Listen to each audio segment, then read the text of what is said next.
Greetings everyone, and welcome back to another random mini review, except I think this is going to go over 10 minutes because we're going to be taking a look at a very cheapo camera that I purchased for $1, and majority of the video is going to be taken up with the camera test, because that's the whole idea of this video, is to be taking a look at the camera and seeing how the photos and videos turn out in this. But if it happens to go for too long, I'll leave some timestamps in the description so you can skip along past me rambling and just go straight to the camera test or wherever you need to be. So while I was on my break, I went out to a couple of my local flea markets, and to my surprise, the same people who sold me the generic $1 tablet, which I'll cut up there if you haven't seen that video already, they were back out at my local flea market, and they had a bunch of miscellaneous items on their table. One thing stuck out to me in particular.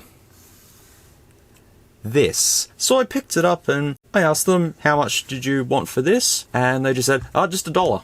So they seem to have a lot of $1 items. They're just getting rid of random stuff for $1. That's what it seems like anyways. But I'll be definitely keeping my eye out for some bargains they have, because a lot of their stuff is like clothing and housewares and stuff, but they just have miscellaneous stuff on their table, and yeah, sure enough, this is it. Before I started doing this review, I thought I'll do the right thing and search this up and see if I can find any results for this. I found one. This. It says it's an underwater camera, which I don't believe for 1 second, because there's no points of this that look like they're waterproof, and plus this reviewer said that it's absolutely useless anyways. Although one commenter does say that it is waterproof, I still don't quite trust it. When I start tearing it down, I'll get to better see if they've actually implemented some waterproofing or not. And from these comments, it looks like this was sold at Big W in about 2014. And it was also intended for kids to use, so it's going to be fairly basic, so keep that in mind. And the price of it at Big W in 2014 was only $50. Buying this for your kid in 2014 and saying, here you go. Here's a camera to film some little projects, like if your friends wanted to do like a pretend fight out in the backyard or something like that, then this is intended for it. So let's go around this cheapo camera. Straight away, the design of it kind of really looks cool, to be honest. It's got the whole DV sort of look to it with the flippy LCD. Just the curves and the colorway, I don't know, I kind of like this. Everything on this is completely plastic. There are some areas that did have that really terrible rubber coating that I've had to take off, and you'll see that on the back there, but there's absolutely no branding on this thing apart from MiCam. And Googling MiCam also brought up a lot of Vivitar products, so they both could very much be related. At the top, it looks like stereo microphones, but I think it's only just one in there from my testing anyways. At the back, we have some LEDs for charging and for power on, photo button, video button, 4-way directional key, as well as an OK button. And I've got to say, the buttons are really difficult to push down. It takes quite a bit of force for them to actually work. Then we also have a lock warning just there. I'll show you the battery soon. Power source 5 volts, and I'll show you the USB port as well on this. As mentioned, nothing on this side. It is just completely plain. You wouldn't even think it's a camera just looking at it like that. At the top of the unit, just a couple of screws, and there is the lens right there. So let's just have a bit of a squiz on that lens. It's kind of off center. Just a little bit off center. And then we also have a flash. This is one of those burst flashes. I don't quite remember the name of it. It's not just like an LED flash that stays on. It actually makes a pop sound and takes a photo. I'll demonstrate that as well. I was going to say Xenon flash, because I remember the Sony Ericsson, was it K850i had that? I've taken some apart and it has like a little capacitor next to the flash. Someone will tell me in the comments anyways. At the bottom, we also have a mount for a tripod. So you could screw this onto a tripod and there you go. Of course, lifting that, twisting. It's the most tiniest boot up tone. It's just like... Inside, we just have a playback button and a power button. That's it. A couple of screws holding it together, but it definitely does not look waterproof. The design of it kind of does a little bit. I honestly don't believe it. We'll come back to the camera stuff in a second, because I just want to open up the battery compartment. So inside, there is this foam piece. I honestly don't think that would stop water from getting in, and I kind of don't want to actually destroy this. We'll see how we go during the teardown. The USB port looks a little something like this. This connector, I'm not too sure what exactly it is. A lot of older ZTE phones, especially flip ones, used this connector, because I remember some on the Telstra network that were really cheap that one of my friends had back in the day, and it used this connector. So, but it's just a tiny little interface there. We have a micro SD card slot. That doesn't work. I sat here for a good couple of hours trying to figure out why it doesn't work. When you put an SD card in, it comes up with format error and a little lock, and that's as far as I get. I format the storage via settings, doesn't do anything. I tried different capacities, different formats. I tried an SD card itself, then an SD card to micro SD, and same thing. So unfortunately, I had to do the camera test with 32 megabytes of storage. I had to go outside, take a couple of photos, come back inside, put them on the computer, go back outside, do that. The video test was also a couple of different segments as well, so that wasn't too fun. So I really want to tear this down to see if I can work it out, but I do have the micro SD card we can test. But this definitely does work, and I have formatted it, and it just seems to be an issue with this. Finally, inside we have the battery. Surprise, it's a Nokia battery. It is a BL5B battery that it takes. And I can tell you now that this battery is on its last legs because it doesn't last too long. I'll probably have to plug life support into this while demonstrating the features of this. This battery is also shiny, which is kind of cool. There's no brands on it or anything like that, just made in China and kind of a generic Nokia looking sort of thing. Once again, I only paid $1 whole for this. The fact that it even powers on is worth it in itself. Put the battery back in, close that, and now switch it on again. The screen size is about 2.4 inches on this, and it also has magnets around the display to obviously communicate with something in here to tell the camera that the screen's been flipped down and to switch off. Of course, if you do flip it, it does flip to you as well, and you're able to take photos and videos with it facing like that, so there's no issue. The actual rotating of the display is a bit stuck, but that's due to the rubber coating that was on there that I've now rubbed off. That's probably stuck in that area there. It is what it is. But otherwise, there we go. This is it. So video-wise, VGA, you can do an 8x digital zoom as well, which is pretty cool, but you cannot have the flash on because, once again, that's a burst flash and not an actual LED flash, because I sat here trying to press that over and over again and it wouldn't do anything. If I press the OK button, I get resolution, which is just VGA, and then 320 by 240, which should be QVGA. Of course, I had it on 640 by 480. White balance, you can change. Exposure, color effect, you can just have a couple of filters on it if you wanted to. Actually, you literally have 2 filters. That is pretty much all you can do within video. VGA is as far as you can go. Pressing the photo button switches it to photo mode, except I've got the flash on. So it kind of does this. It starts blinking. So you have to press this, which is the flash shortcut key, and it should kick in. There we go. It's now kicked in. If I was to switch this off, this flash is pretty bright. 3, 2, 1. See that? It is pretty impressive for what it is, I've got to say. The flash does cause issues because, yeah, it will just go into this mode where it'll be a black screen for a while, it'll flash, and then it'll come back on. But photo-wise, 8 megapixel shots you can do with, once again, an 8x digital zoom. And if we go to setup, we've got the flash setup, which I'll actually put to off now, so it doesn't cause any further issues. Quality, you can have fine, normal, or super. I did take some shots in super quality at 8 megapixel, but I mostly took the photos with fine quality due to the limited storage. Resolution, yeah, 8 megapixel, 5 megapixel, 3 megapixel, and 0.3 megapixels. And from looking at the photos, it does take 8 megapixel shots according to the resolution. However, I'll talk a little bit more about the oddities with this camera after I show the camera test. I'm just sort of setting the mood for now. White balance, exposure, self-timer, color effect, once again, date stamp, setup, which if I go into setup, it's just auto power off, buzzer, which is just the sound, brightness, you've got TV output if you have the right cable, format, which I played around with several times, date and time, light frequency, default settings, and language, and that's about it. The icons look familiar, but I don't know where they're from. And if I press the playback button, you'll see that I've already got some photos on here. There is the faraway aircon. Can I zoom in? Yes, I can, but I can't really sort of zoom up the top there. If you can kind of see, that Breeze Air text is pretty clear on this. Usually with cheapo cameras, doing a zoom in to the faraway aircon, that's usually blurry, but with this, crystal clear, which is quite surprising. Otherwise, playback mode is fairly simplistic. It's just open up the photos and videos you took, have a look at them, review them, delete them, and then that's basically it. And you can also just open this up while it's on. That doesn't affect this. And if I put the micro SD card in, now it's not locked. It says bye-bye. and there it is. That's the error. If I then go to format storage, doesn't work. Default settings, doesn't work. That's probably why it was $1. Maybe they did try it and this is what happened. They figured, you know, so be it. Just get rid of the thing. I'm not going to get too far with that. Once I tear this down, I'll get a better look at that card reader area and see if there's any little inconsistencies that I can see. But otherwise, I'm going to go ahead and splice in all the different photos and videos that I took with the MiCam video camera and enjoy what you're about to see, because some of it is quite surprising.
Okay, testing video recording on the $1 MiCam handheld camera thing. Quite surprising, the photos. We do appear to have some sort of focusing mechanism on this. Not too sure in video mode though, because it's only recording at VGA and I've only got 32 megs of storage to do the camera test. So I'll have to do a bit of the camera test, go back inside, take the footage off and continue on. But it's not really focusing now, I don't think. I can't quite tell. It's just there. Try it at night time to see how it looks. I think I'm about to run out of storage. About 3 seconds. Hopefully I can get the rest of it in. Bolts. I can stew it. I don't want to push my luck. I think it's gonna run out right about now.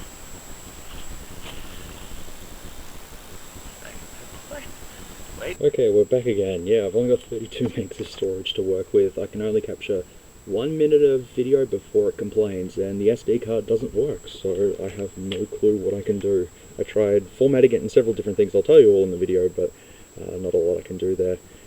Doesn't seem to be focusing at the moment. Let's go have a look at Zenny close up. Yeah. One thing I did notice though, is if I actually zoom in during photos, it looks way better. So this is 8 times digital zoom. Okay, I said that during video, it doesn't work with video, but with photos, if you zoom in, the quality gets slightly better. So there you go. That's the video test. Just quickly go back to Zenny again before it dies. Fucking crickets.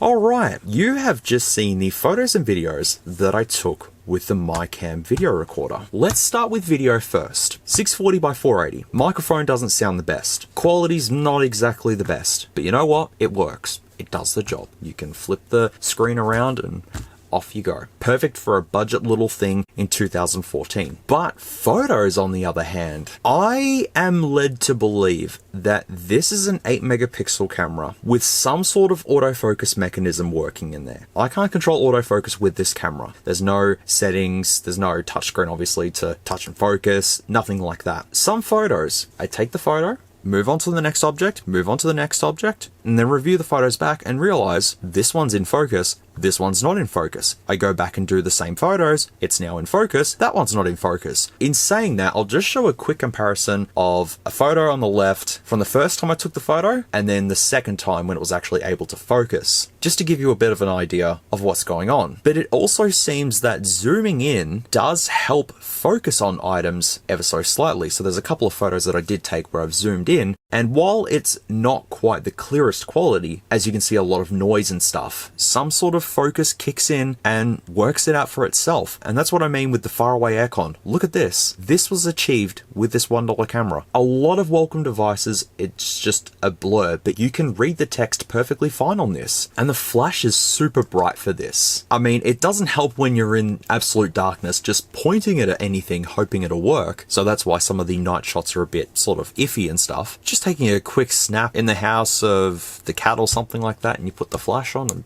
it would be quite fine, but yeah, it is quite bright when it's basically pitch black. Once again, the whole thing with this focus is really sort of got me curious. If they've put that in there and just limited its functionality or something, we'd have to really tear this down to take a better look at the actual module itself and see if there's any codes on it that might indicate something else. But granted, some shots didn't turn out great. And even when I went back a second time and a third time and a fourth time to get a shot, it just still would turn out blurry, but some turned out perfectly fine. So I actually legitimately have to give this credit. If this was just given to a kid in 2014 and said, here you go, cheap camera, do what you want. You're not having a mobile phone, use this if you want to take photos of the cat and the trees and the sky and stuff like that. I don't know, this would be perfectly fine. And if it is in fact waterproof, then that's also an added bonus to it. If it was only $50 in 2014, like that's pretty good value. In terms of functionality, this is a very basic camera and there's not really much else that I can comment on about its functionality. Videos are okay, the photos are pretty much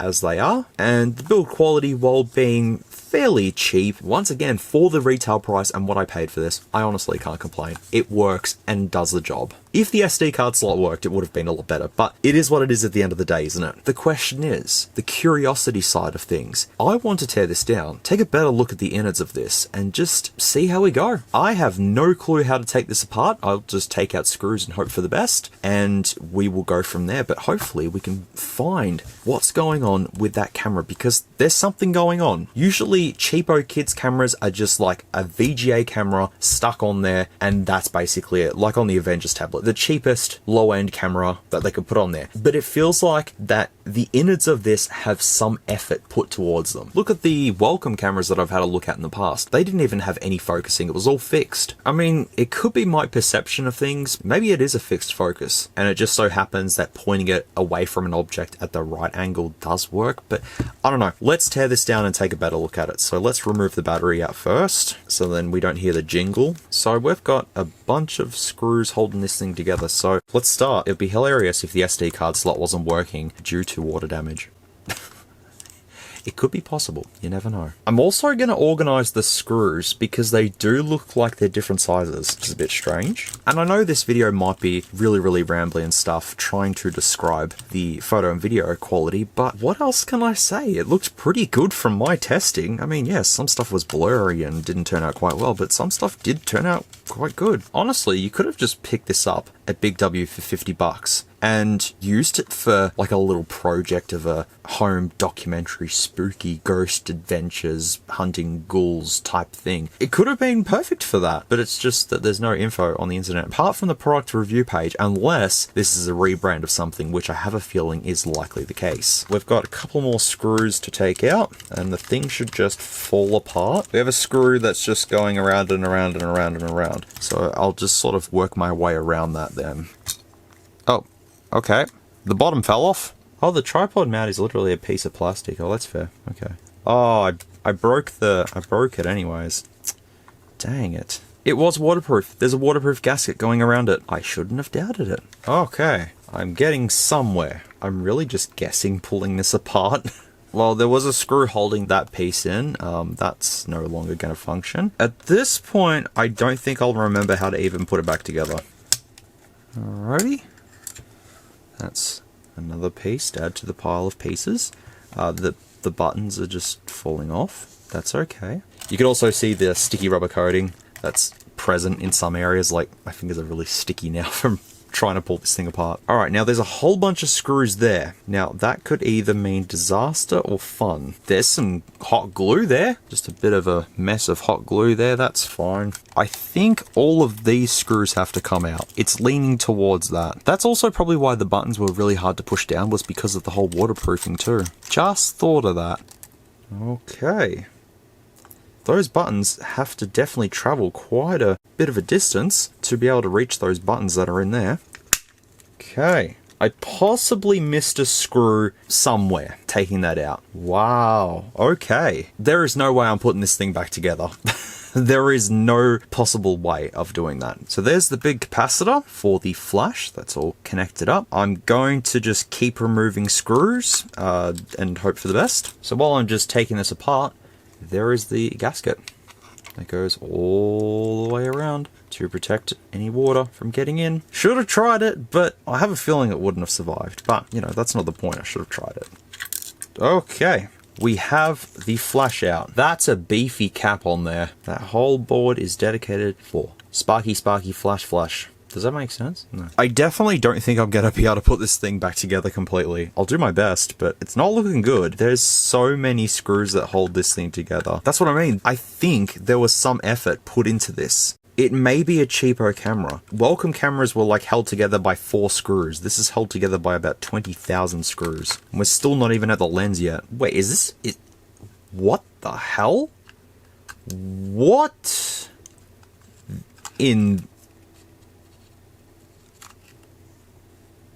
That is pretty cool. The camera connector is actually a bunch of pins that go into a connector. That's pretty cool indeed. And we have the flex ribbon for the screen. And I'm pretty sure the motherboard can just like lift out. I say that. And now I can lift this out. Oh, wow. So I really don't have to go much further than this, but I can have a look at the modules. So we do have a Hynix module just there, the 2 buttons, the PCB, which is oddly shaped. Then we have another Hynix module, which is that there. If I can see that, what that says, I'll have to see if I can Google that. And the processor itself, is that a Zorin? It's a Zorin. Hi Zorin from Dead Meat. That is a ZR36470BGCF by Coach. Oh, when I connected this to the computer, it actually said Coach. So that's probably who made this. Coach. That would make sense. Also, the connectors are another bunch of pogo pins. Well, I mean, it's screwed down, but I mean, like, it's there. That's really interesting. Okay, yeah, I've broken it. I've legit broken it now. There's the USB port.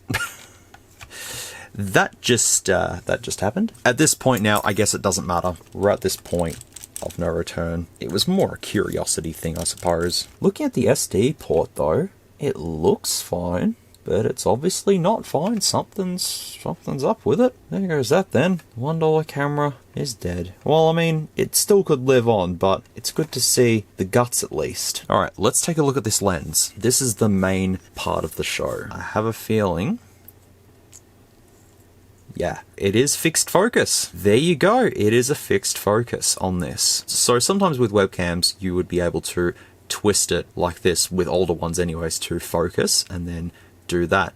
That was at a fixed distance, so there is no autofocus unfortunately, but the module is a K8105. That's what it says. I mean, that's could be a K and an E or something. It is now time to look at the sensor of this. So do you remember how big the sensors are on the 2 megapixel depth cameras that I've had a look at on many cheapo phones? Take a look at this. That's a beefy sensor, man. There is a code right there. So if you want to Google that, or I'll Google myself and see if I can find anything, but look at that sensor. I've completely destroyed the camera now. There's no coming back from it. So if I put the ruler right on the sensor area, it's about a 1 centimeter sensor, or about, yeah, 10 millimeters. That is so interesting though, that was behind it. And like, even if you look into the sensor as well, you can actually see different little portions. Yes, this was, you know, a cheapo camera review, but this was also an investigation just to see what the lens is actually like. And I'll have a look over my old welcome camera videos to see how big the sensor sizes were in that, but that looks impressive. Not gonna lie, actually, that looks like a cool piece to just have on the side, because I just don't think putting this back together is going to be worth it. I've got it in a state where I think it might work still. That's a very big I think. Do you fit? What is your operation? Okay. Holy shit! But I think it's dead. It's dead, isn't it? Maybe it needs the flash connected, actually. Good idea. Okay, I've now connected the flash back in. I will now see if it works. I think that'd be a no. I killed it, sadly. I mean, I broke the USB port and stuff, but it was worth the investigation to having a look at this thing. I now have a sensor that I could just have to the side because it looks trippy. I don't know about you, but I think the lens is pretty cool in itself. Yeah, you'd definitely be able to fix the focus. Providing you had one of these, if you did sort of cut out this top area and got to this, you'd be able to focus in and then focus out if you needed to. So at least I know now that the whole focusing thing was due to the distance I was standing at. That's all it was. But I wasn't to know. I wasn't sure. There's a little grid thing that does come up. Well, that did come up. I now have bits of camera all over my desk. I should probably like cannibalize the screen off it or something like that, because the screen could work possibly on like another cheapo device that I have. I don't know. Maybe I should keep some of it. And also there was only one microphone and one speaker as well. They're only just those little itty bitty ones in there. Speaking of cannibalizing the screen, I may as well just take this off actually, just to have a look and see what's going on inside of this if I can. I hate destroying tech, but you know, these things happen. It's not like it was super rare anyways. It's just a cheapo product, but still, I would have liked if it still did work. So they've actually got this enclosed in a plastic piece for waterproofing. That is also quite interesting. I would never have guessed that. Just thought it was a piece of plastic just put over the screen there like that. But it's definitely not touchscreen, I can tell you that. It is definitely not a touchscreen. But I think that is everything that I wanted to do in investigating this $1 camera from my local flea market. That was absolute mayhem. Just so curious about this, and now that I've found out what it's all about, I can now sleep better at night. Knowing that this was it all along. Yeah, this is just a little bit too complicated for me to put back together and stuff around with. That's just too much headaches. The stickers stuck to me. It took me an hour to tear this down, by the way. 1 whole hour to get to this point. I think it was worth it. That is it, folks. That is this chaotic video done. I really do hope you enjoyed this video for what it is. If you made it to the end of this video watching me stuff around with this, thank you very much. But if you had to use timestamps to just see the camera test itself or the teardown, then that's completely fine. I don't even know how long this video is going to go for because it's super rambly as usual, but hey, it's all in the name of fun. And let me know what you thought of this camera down in the comments below, if you think it was worth $1, or if you were expecting a sensor this big in this cheapo camera, because I certainly wasn't. But anyways, everyone, thank you so much for watching once again. I really do appreciate it. And as always, please take care, stay safe, bigger people, and I'll see you all in the next video. I just want to spoil you all with a couple of videos that I just thought would be really interesting since taking my break, so I hope you've enjoyed the consistent little uploads in the last week. Anyways, everyone, I have a mess to clean up now, so thanks again for watching. Please take care, and I will see you all in the next one. I don't have room to wave, really. That was very poor, wasn't it? I kind of just want to get up and just walk away and just say, you know what, I'll leave this for tomorrow. If you like this content, feel free to leave a like or a dislike if you didn't. Thanks heaps for watching, and I'll catch you all in the next video.